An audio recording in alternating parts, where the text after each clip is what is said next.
अभिनेता धर्मेंद्र की अगर हम बात करें तो अ, 70 के दशक तक आते-आते उनको कमर्शियली काफ़ी सक्सेस मिल चुकी थी और उनको ना चाहते हुए भी बहुत सारी ऐसी फ़िल्मों में काम करना पड़ रहा था, जो कि उनको ज़हनी तौर पर वो सैटिस्फैक्शन नहीं दे रही थी। उन्होंने अनुपमा, सत्यकाम, चुपके चुपके जैसी फ़िल्में ऋषिकेश मुखर्जी के साथ की थी और उनकी फ़िल्मों के बारे में उनका कहना था कि ऋषिकेश मुखर्जी उनको बहुत ही सहज और सरल से रोल देते थे, जिनके लिए उनको कोई ख़ास तैयारी नहीं करनी पड़ती थी। बस थोड़ा-सा फ़ील करना होता था, कैरेक्टर को महसूस करना होता था और जो उनका काम है, वो खुद ब खुद ही निकल जाता था। तो इस तरह ही बासु चैटर्जी के साथ उन्होंने एक फ़िल्म की थी जो कि 1978 में आई थी। इस फ़िल्म का नाम था दिल लगी। इस फ़िल्म में भी धर्मेंद्र और हेमा मालिनी ने बहुत खूबसूरत, बहुत ही कमाल का काम किया था।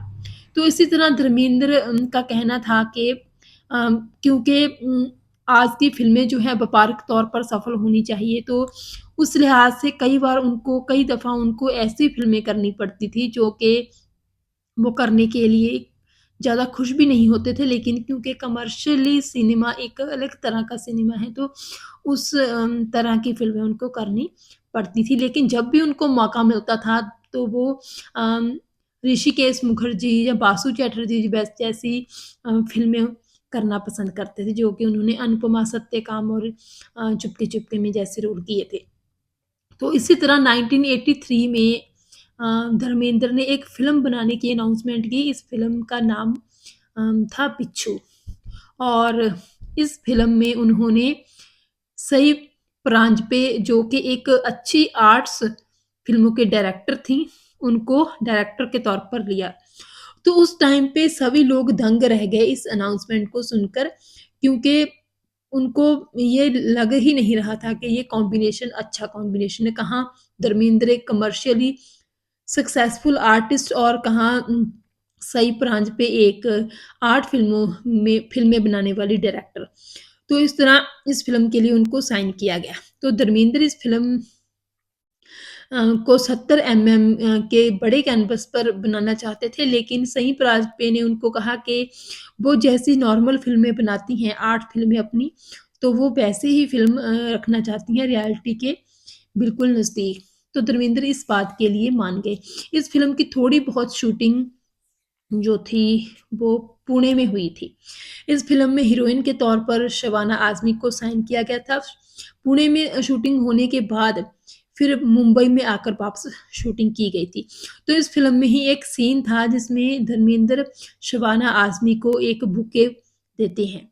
तो इस बात पर जब ये सीन फ़िल्माया जा रहा था, तो सई परांजपे ने शूटिंग कैंसल करना अनाउंस कर दिया। तो उनका कहना था कि ये जो बुके हैं वो मुंबई की किसी दुकान से खरीद कर जो है फ़िल्म में दिखाया गया है, तो ये बिल्कुल ऑथेंटिक नहीं लग रहा, रियल नहीं लग रहा। क्योंकि ये फ़िल्म की कहानी पुणे की है, तो फ़िल्म का में जो बुके है वो भी पुणे से आना चाहिए। तो धर्मेंद्र को ये बात बिल्कुल इलॉजिकल लगी और उनको ये बात सही लगी ही नहीं। उन्होंने कहा कि अगर पुणे से फूल मँगाए जाएँगे, तो उसमें बहुत सारा खर्चा आ जाएगा और बहुत टाइम भी लगेगा। लेकिन डायरेक्टर साहिबा मान ही नहीं रही थी। तो फिर धर्मेंद्र ने सोचा कि इस तरह के इलॉजिकल डिस्कशन आगे चल के भी बहुत दफ़ा हो सकते हैं। तो फिर उनको कहीं न कहीं लगने लगा कि सई परांजपे को अपनी फ़िल्म में डायरेक्टर के तौर पर साइन करना उनके लिए एक गलत फ़ैसला था। तो फिर उन्होंने फ़िल्म की शूटिंग जितनी हो गई थी उतनी ही रखकर बाकी की शूटिंग ना करने का ही फ़ैसला किया और इस तरह ये फ़िल्म बनती-बनती डब्बा बंद हो गई। हालाँकि इस टाइटल बिच्छू पर बाद में बॉबी देओल और रानी मुखर्जी को लेकर एक फ़िल्म बनी थी जो कि 2000 सन में आई थी। इस फ़िल्म को दर्शकों ने काफ़ी पसंद भी किया था। लेकिन धर्मेंद्र जो फ़िल्म बनाना चाहते थे, वो नहीं बन पाई थी। बहरहाल आपका इस वीडियो के बारे में क्या ख़्याल है? कमेंट सेक्शन में ज़रूर बताइएगा। बहुत-बहुत धन्यवाद।